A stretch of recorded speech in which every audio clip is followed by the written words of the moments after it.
how did you get to where you are today? Like, you obviously grew up in the Bay Area here, right? Definitely, yeah. So I moved all over. I was actually born down in Riverside, Southern California, Texas, Tennessee. Ended up eventually in Hayward in sixth grade, and became a huge fan of Love Never Fails. So can we shout out to Love Never Fails one more time for all the work that they're doing? We actually do a lot of work with Vanessa and that IT Biz 101 that they were talking about. But yeah, so ended up in Hayward in sixth grade. Nice. And your dad does what these days? Before he passed, my dad was actually a pastor in South Hayward at a church here in Hayward. Cool. And then you ended up going out to a church out in Livermore, and they did a couple experiments. Like, what was that about? A couple of things. We did one thing. We did a big event at the fairgrounds. Met a family out there, and we're able to support that family to actually get into housing over time. It was a woman, her sister, and six kids that were living in their car. So it was insane. But we actually supported them through an agency there to get into housing, and then we went to visit some other spaces, and the church there decided that they wanted to start a nonprofit and built 28 homes. So there's a tiny home village on that property now where 28 people are living for the rest of their lives, permanently housed. And you were part of that project, right? You kind of helped shape it and kind of really define some of the wraparound services that are connected with that community, right?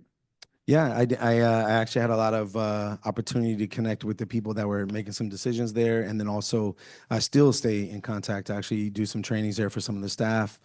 I'm connected to some folks there that are in recovery through my own recovery. So there's, a lot of connections in building neighbors here in that area. And then also some of the folks that got in were folks that I was connected to through outreach. So I was able to see some of my folks I worked with become my neighbors. I was living on the property at the time. That's very cool. Hey, so we have a video of you and StackLife. So, okay, if we play that real quick. Yeah, please. All right. So we're going to, hopefully all the audio works here. StackLife, RFA. Uh-oh. We do things a little bit differently. We don't necessarily gather specifically for the service. We're gathering so that we can gather. We're gathering to build a community, and we start that with food. It's always about food. Once we get the food, then we have the privilege and opportunity to connect with people.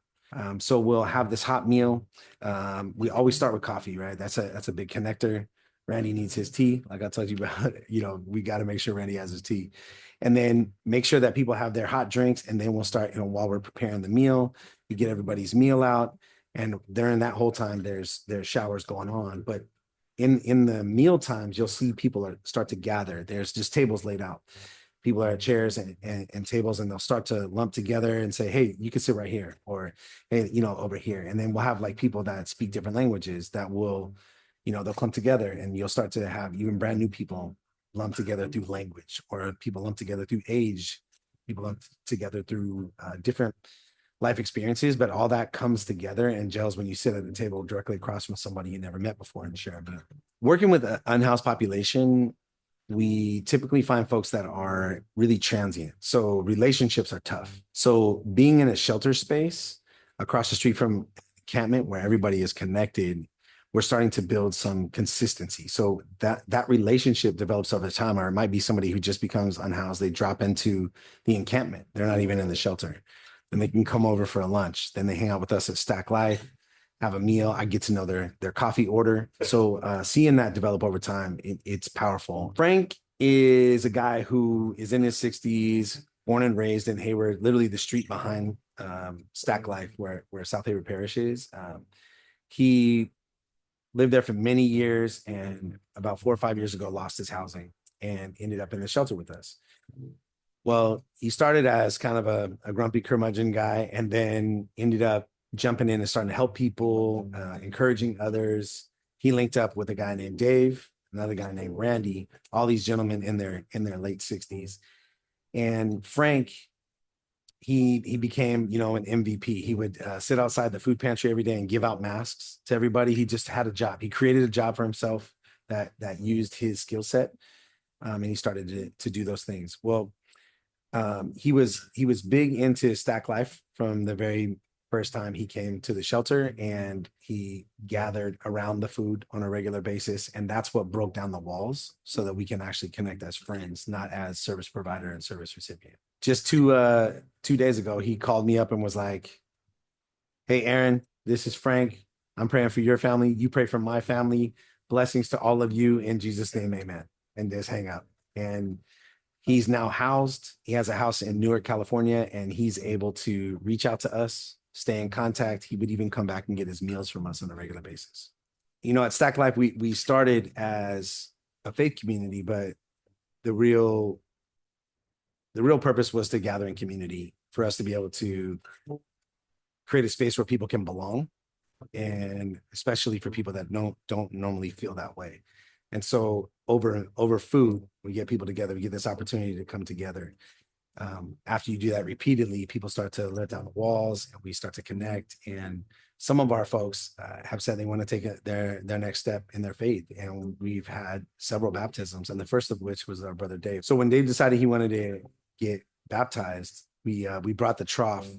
We actually have a feeding trough. That's what we were doing baptisms with at the time. We brought it over to South Hayward Parish, filled it up with the water from the hose in the garden, and then put a couple pots of boiling water in there. And it was not warm at all. It was freezing. And Dave got in there. He's a grumpy dude. So I heard about it. I still hear about it today that it was so cold, but he was able to get baptized right there in the same space where we've been gathering for forever underneath that tree at South Hayward Parish. Dave was in our shelter for several years. He met Frank in our shelter for several years. If you want to watch the rest of the video, we At actually, StackLife, we are a let's faith see if I community. can exit out of do this. things a little bit different.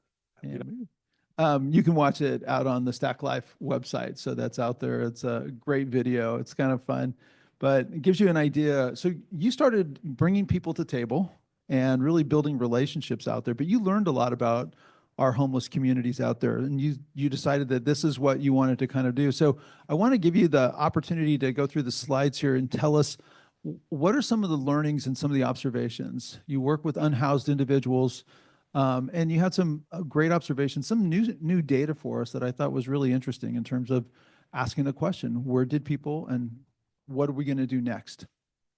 Yeah, so a lot of what I'm going to talk about today is actually from a book. If it's okay if I stand, it's all right if I can stand. Is that okay? Good morning, afternoon, everybody. How y'all doing? Good, good. Thank y'all for starting us off. Appreciate you.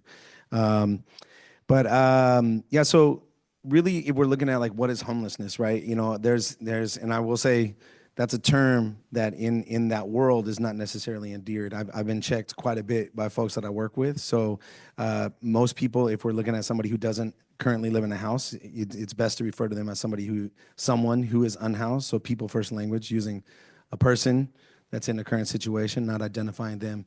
I've been told many times, I have a home. It just doesn't happen to have a door and four walls. So when we're looking at these things, we were looking at it and saying, what is the definition? And I think, there's a definition that's brought by this book that says homelessness is a housing problem, that says it's a result of vulnerable populations, folks that are experiencing causal factors coming in contact with broken systems, right? So it's a space where someone who is going through a situation does not have enough margin to make it through that situation without being able to get back on their feet on their own. Right, and we heard a story of that earlier, where we don't have necessarily those supports in place. So, looking into some of the issues, if we look at this one, this little graphic here, and I took this from a friend of mine, Kevin Nye. He wrote a book called "Grace Can Lead Us Home." So, if anybody is involved in any faith communities or even not in a faith community, you could take a look at that. "Grace Can Lead Us Home" is a book that really talks about some of the myths that we see in the homeless world, and also it talks to us about some solutions, and it's got some studies based. But this graphic that Kevin put together, it says if we were to play a game of musical chairs right here, and we had 10 chairs, and then there was 10 of us, and then the music started, and we took away a chair, and there's 9 chairs, and then we go to sit down, Tommy, who has a broken ankle, wouldn't be able to sit down, right? And what we're looking at is we got Tommy's ankle, right? Tommy's ankle is the problem. But if we look at it and we say, well, why did Tommy break his ankle? Well, Tommy broke his ankle because maybe he wasn't paying attention, right? So he has an attention issue like me. I have ADHD.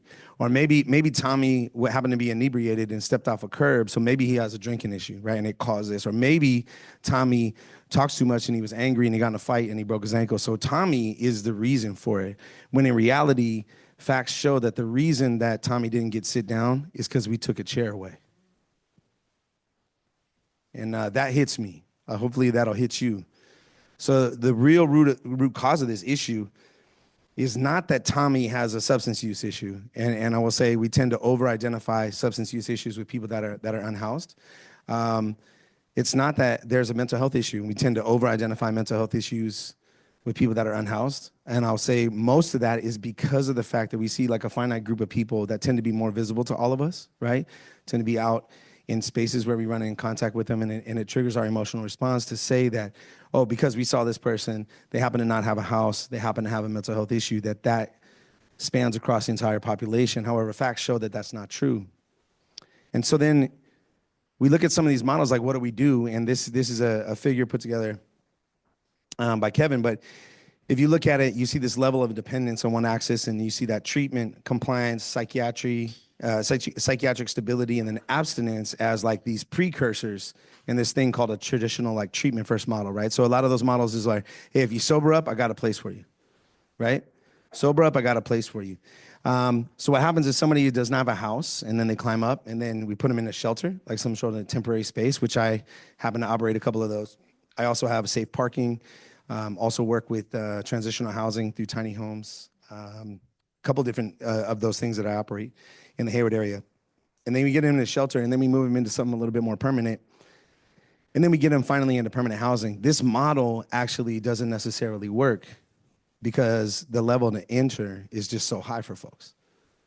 Many people don't actually get into this model and don't make it through because in these different spaces, we're missing some key elements.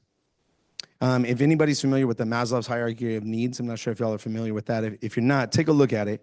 I got some on the notes right here, but I'll say in that Maslow's hierarchy of needs, there, if you're looking at that base level, so it's basically a pyramid that demonstrates we have to have these things to be able to go to this level. If we have these things, we can go to this level and climb up to that, which the top is, anybody know what the top is? Self-realization, self-actualization, this idealization that I can actually come in contact with my spirit, with, my higher power, whatever that is, and I can actually experience things at a whole nother level. And one of the challenges we see is at that base level, if you don't have one of those items on the base level, we literally as human beings can't climb. That's what Maslow would pose. Bless you. And one of the list on that bottom level is food, right? Water, sleep, shelter, and clothing. So it's food, water, sleep, shelter, and clothing. And if you think about those things, we demonstrate, maybe the challenge is that this individual they're not sober. That's why they're not able to have a shelter. Well, I actually know friends of mine that have completely toppled that. Folks that are in StackLife that sat with me and explained most of the reason they use is because in the encampment, there's two guys, and their job is to make sure everybody else is safe. So when one of them goes to sleep, the other one uses fentanyl to be able to stay awake and protect everybody as a safety measure. And who am I to say that that's a bad idea, right? If we were to pull him out of that situation, he's constantly overcome with anxiety about the safety of the individuals that he wouldn't be watching over while they're sleeping. And there's been people in that park that have been hit in the face with a bat recently. One guy, it was a tough situation. Don't need to go into it. But sleep, because of his lack of sleep, makes it to where he's not able to climb to that next level. And it happens to be a guy that I went to high school with. If we look at this model, we say, okay, some of this does work for some people. I don't want to say it doesn't work at all, but we'll say that largely that the studies demonstrate that it doesn't, and here's some of the challenges. So if you're looking here, you can see some of the fail points, right? So person's unhoused, right? We get them into a shelter, and then we run into these challenges we have medical, behavioral, or mental supports that are needed to be able to move to that next step. And if we don't hit those 3 marks, then they don't qualify. We don't qualify. We don't get to go to the next space because we haven't done what we're supposed to do, right? This has been the onus on the individual, right? Then we don't earn that piece. We don't get to the transitional. And in the transitional is the only place where we can actually build like income stability, landlord relationships, and be able to move into like a permanent space. So these are like a lot of fail points. And I think as a parent, I have 3 adult children, right? You know, I've got 3 adult children. I got 25, 22, and 20.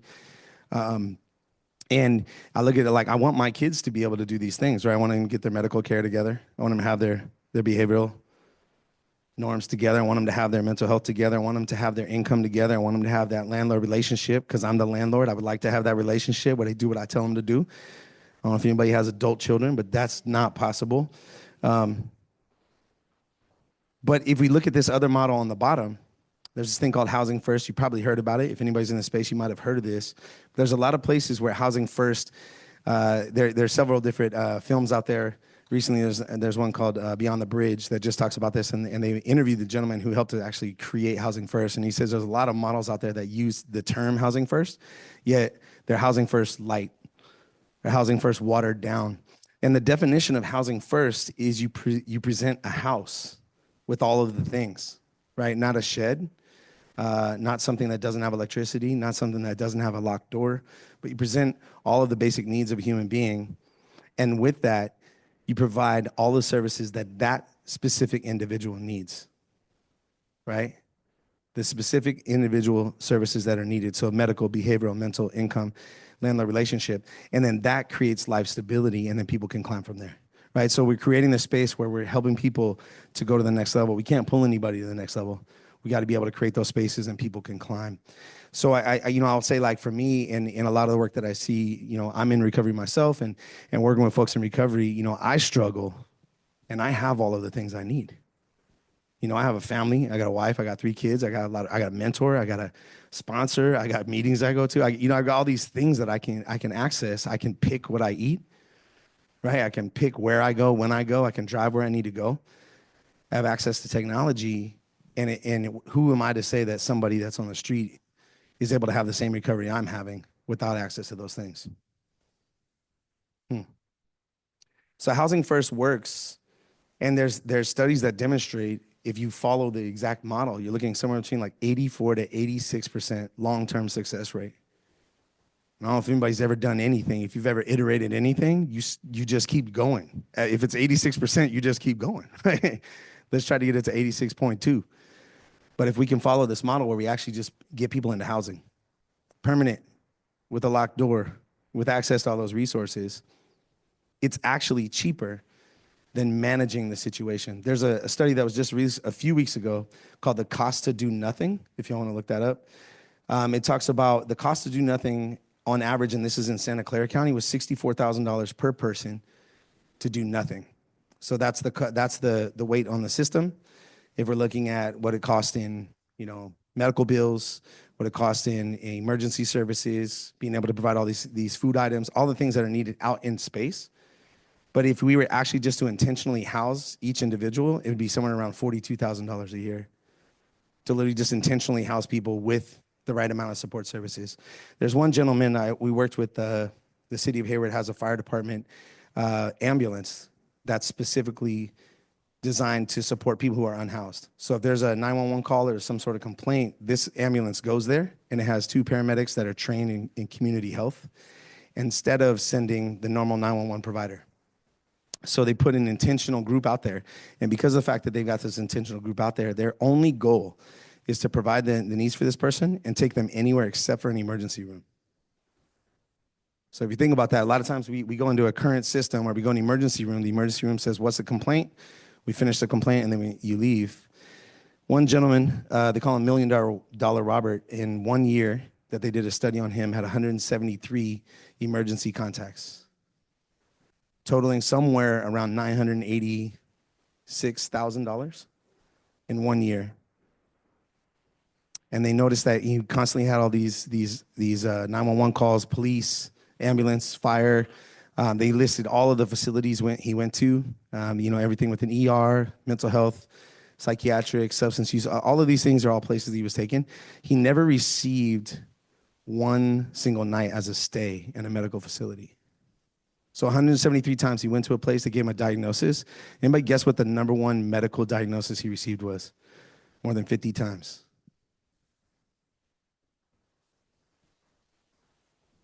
That's the only person in the room that would know that. The diagnosis, the medical diagnosis was homeless.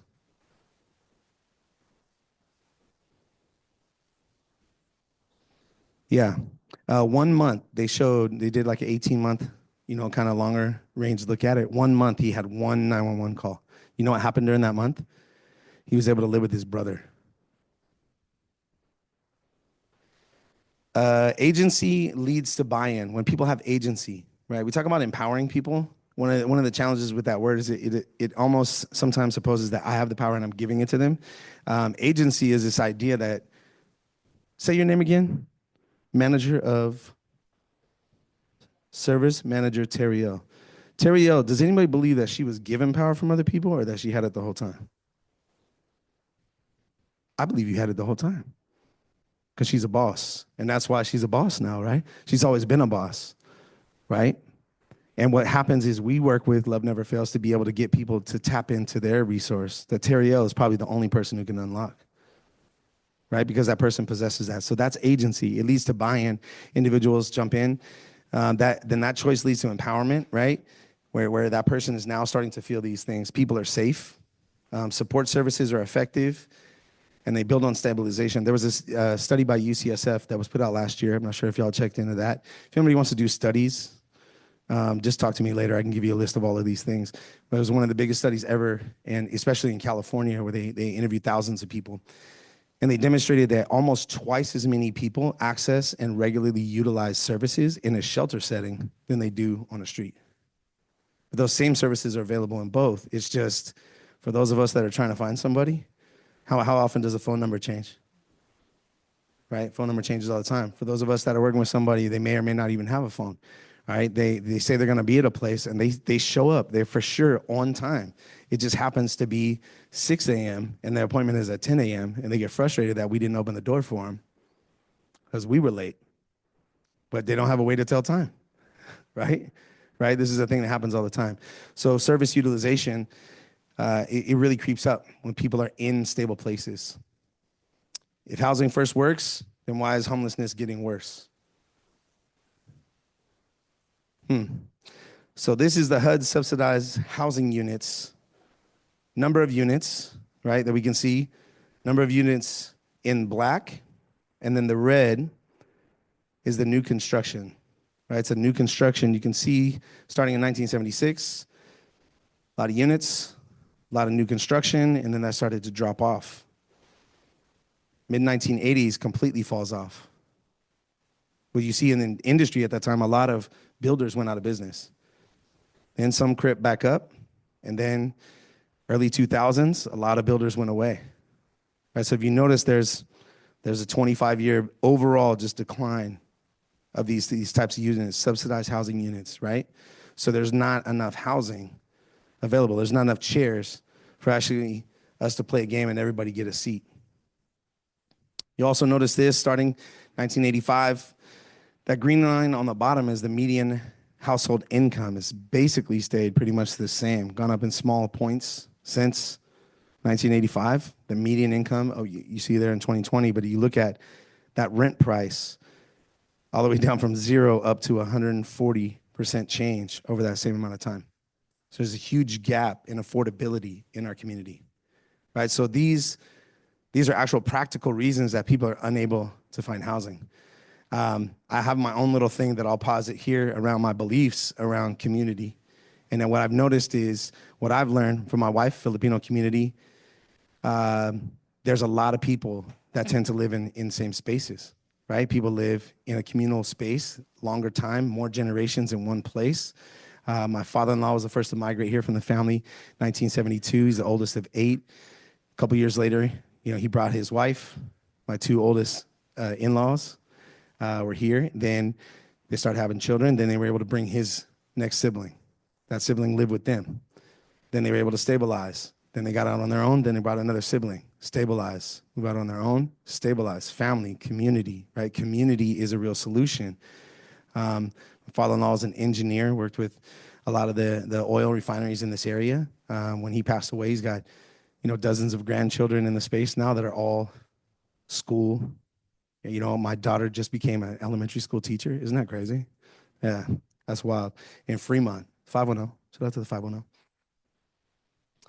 But what you look at, there's a report, there's a national low-income housing report that comes out every few years, and the most recent report shows that how many affordable and available rental homes per 100 people that qualify or need that affordable home.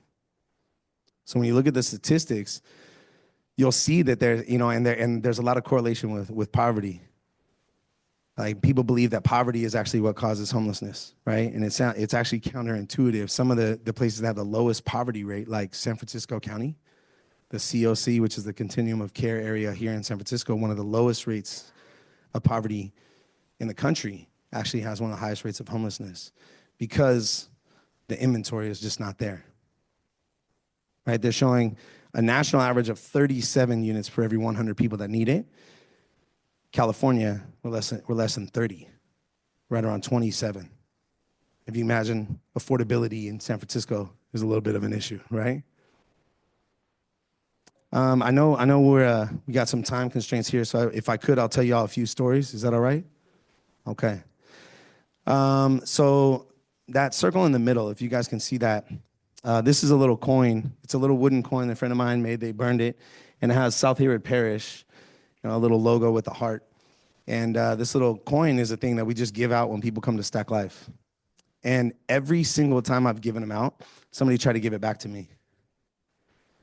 But it's like a little tchotchke. I'm giving you this thing, and people are like, okay, thank you very much. That was cool. I'll give it back to you.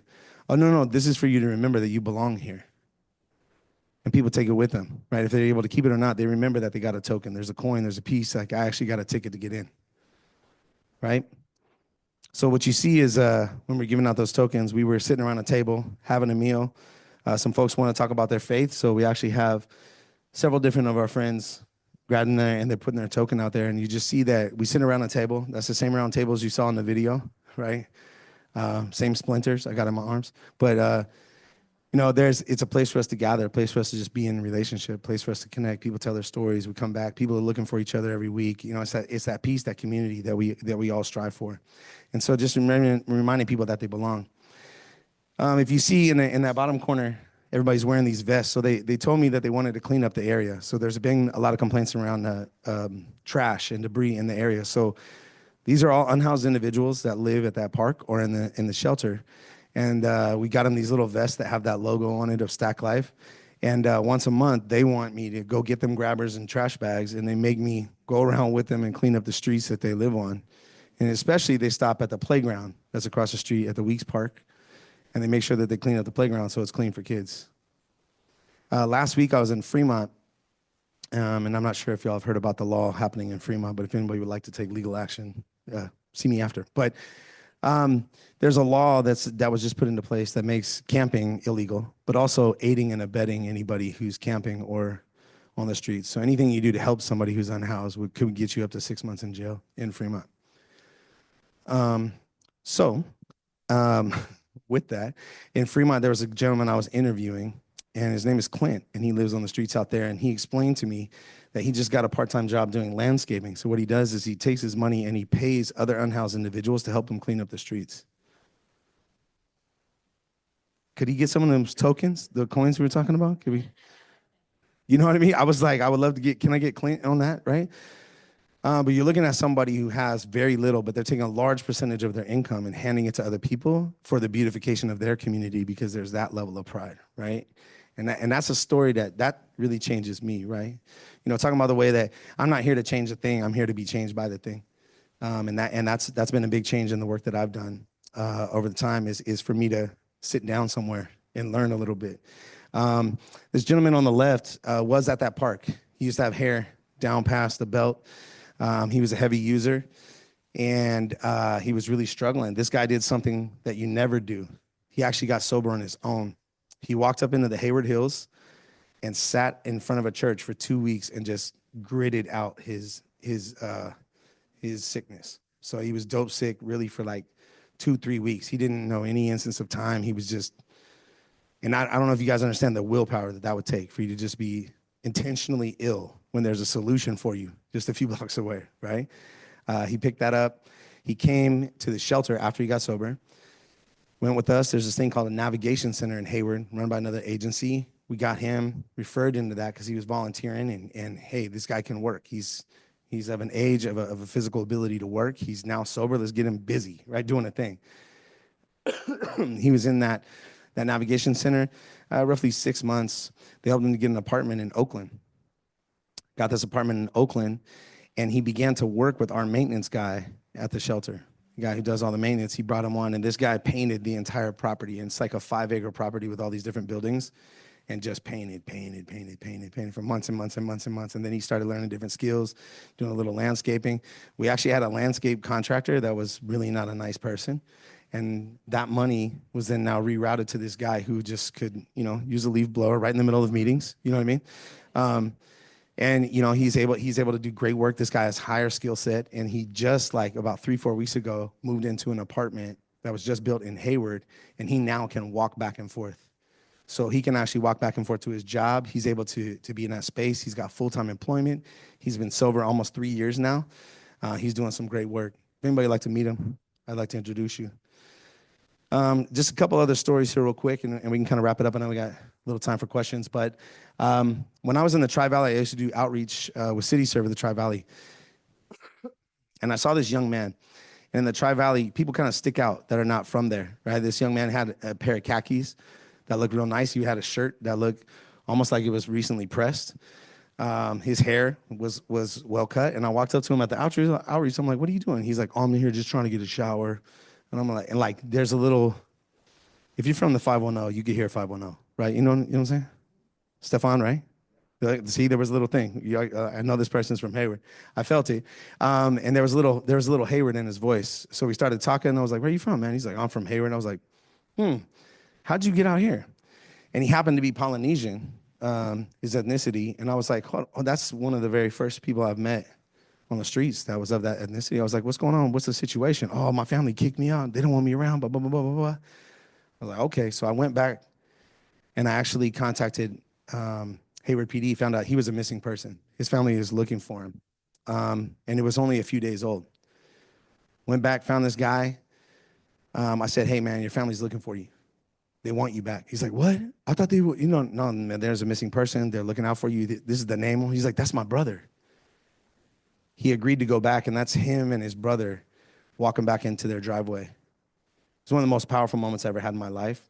And you should have seen the brother, the joy. I don't know if you know any of these historical stories where we thought that the dad was going to deny us, but then the dad came running. And I experienced that right there. It's a moment. Yeah. And if you know anything about Livermore Walmart, that's where the encampment was for years. The creek, they call it the creek. And this is Karen. And Karen was the mama of the creek. And I don't know if y'all could see that picture very well. I'm kind of standing in the way here. But if you look in closely, you'll see that there's stones that she's standing on. Those are actually like paver stones. So this was in a parking lot of a Walmart and a Home Depot. So these are actually bags that were in the trash can of little pebbles that she brought out there. She swept the whole creek, made it flat, put the pebbles in here, and then this tree had fallen across the creek, and the water zone district wanted that tree out of the creek, so they took it out by chopping it up by hand for hours and hours and hours, and they dug out holes and took the dead plants from the Walmart trash can and brought them back to life with water from the creek and made all these different potters.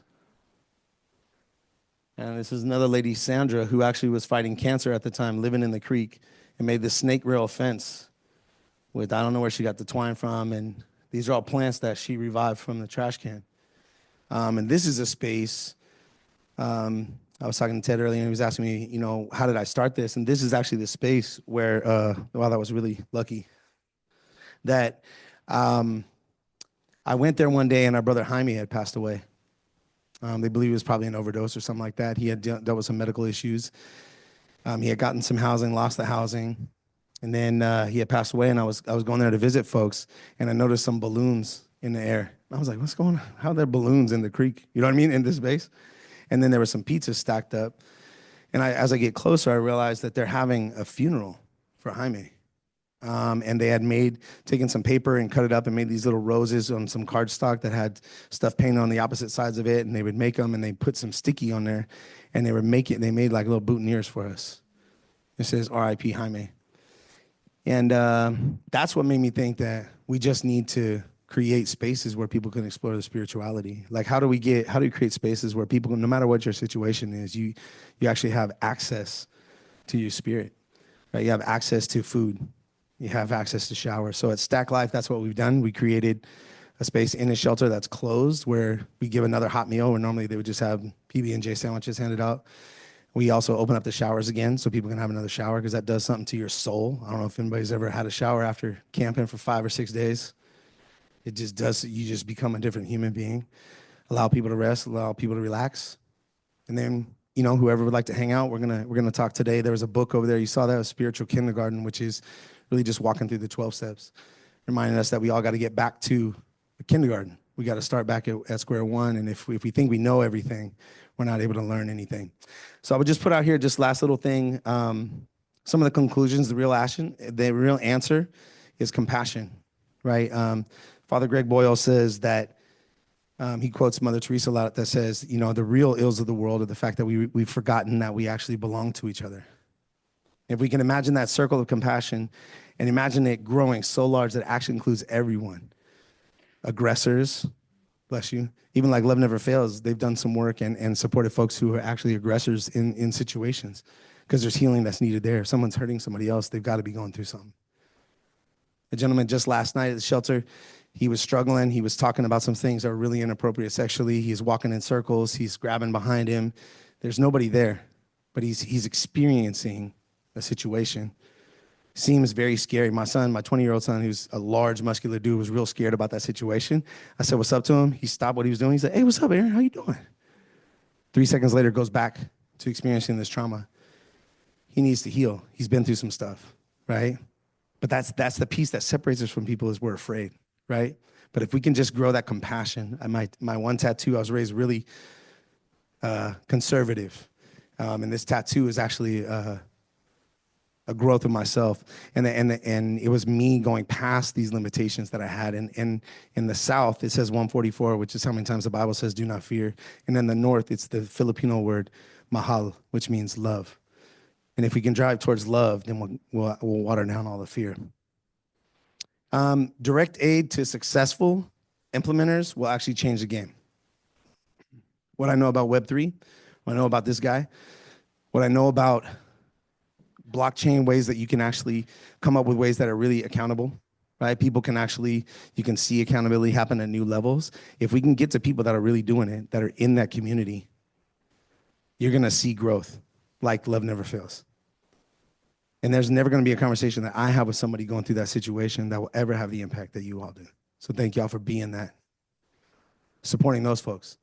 Also, there's a woman I was able to support just recently in San Leandro. She used to be in our shelter several years ago. She got herself into some housing. She got herself sober. She actually worked with an outreach group for an organization for a while. She started her own nonprofit, and I was able to work with the city to help her to open the winter shelter in San Leandro as the operator this last year. She needs money. You know what I mean? She needs support, right? She needs coaching. She needs guidance. Keep that going. And I'll tell you right now, you know what she did with all of her money that she earned? She hired people that are unhoused that would utilize that shelter. But then now they're getting paid by the shelter, still getting the food in the shelter. I don't know if y'all ever look at efficiency in here, but I mean, that's some pretty efficient use of government funding, right? Redefining success. I think one of the challenges we see in our world a lot of times is we need to redefine success, right? If I was to go to Love Never Fails and I'm like, you know what, everybody just needs to get housing, right? Everybody just needs to stop. They just need to stop doing the thing, right? But I don't know if y'all heard what our sister was telling us earlier. There was like, I didn't really know what to do with this situation. I would run in this situation because that's what I knew. So if she was able to be in a tough situation and sit there and be in it and work through it, that's success. Right? This is real controversial, but if we're talking about harm reduction as a piece, this is like an example. If people are using needles that they're sharing with people for intravenous drug use, just being able to use a clean needle is actually success. Because someone has to decide that I actually am worthy of using a clean needle. And that begets success that would say, maybe I could just use a pipe for this. And then maybe I could use less on the pipe, or maybe I could use a medically assisted treatment, or maybe I could actually get away with this, get away from this. And that all comes when we celebrate these small successes. So if we can look at that, and I'm sure there's somebody in here who's a genius that could figure out ways to measure that. But if we can measure success with any growth and be in a celebration there, I'll tell you, my family, my kids, they make a mistake. Rather than me yelling at him, if I pause and I say, I love you as a response, it just changes the whole situation. It's what I really wish I had growing up. Find ways to streamline administration and competitive funding process. Anybody here work at a nonprofit? Okay, all of these people spend most of their time in admin, reporting, writing grants, telling stories, going to get the fundraising. When you know why they got into it? Anybody here got into it so that you could do administration? We got into it because we have a heart for this. There's a hole in us that says, hey, we want to support a thing. I don't know if you guys noticed, but there was no hands that went up on that second piece, including mine. Mine went down. I got in this because I want to spend time with people. I want to actually be changed by the work I do. I don't want to go, do all these things, but I do those things so that I can earn the ability to do that. If there's a way for us to flip the economy on the head and we just allow people that are great at something to be paid to do that and then get them resource, they've actually shown the number one way to get money to people in need is to give money to people in need. I'll tell you a bunch of stories about that if you like. Last thing, we do need to have temporary strategies. We need to get everybody off the street. But those are not the final answer. This is coming from somebody who runs shelters. I help to prop up many different shelters, Livermore Shelter. I'm working in every single city I possibly can, but that needs to happen while we have to build that inventory back up. We need to have enough permanent supportive housing units that are supporting people with that high level of need. That's how we get it. And I will say, studies demonstrate in families, the number one model, and this is in that book that I was talking about, homelessness is a housing problem. Families, the number one strategy is long-term subsidy. That's the number one thing that will continue to help people and they'll stay out of homelessness. Individuals, we got to go help to rebuild that community. Aaron, you're amazing. This is really good. So this is your community up here. This is a little bit of your, there you go. Got your community up here. Yeah, right here, starting with my wife of 25.5 years almost. And that's my oldest daughter. She's a teacher in Fremont, May. That's Anna, 22, and EJ, 20. Yeah, that's the family. Nice. Very cool. So we take this time to ask questions. If you guys have any questions for Aaron, you started off from scratch. I mean, StackLife wasn't there. You started from scratch. What were some of the things that you had to get started to kind of start building this network? What were the first steps when you decided you wanted to do this? What was the first thing you did?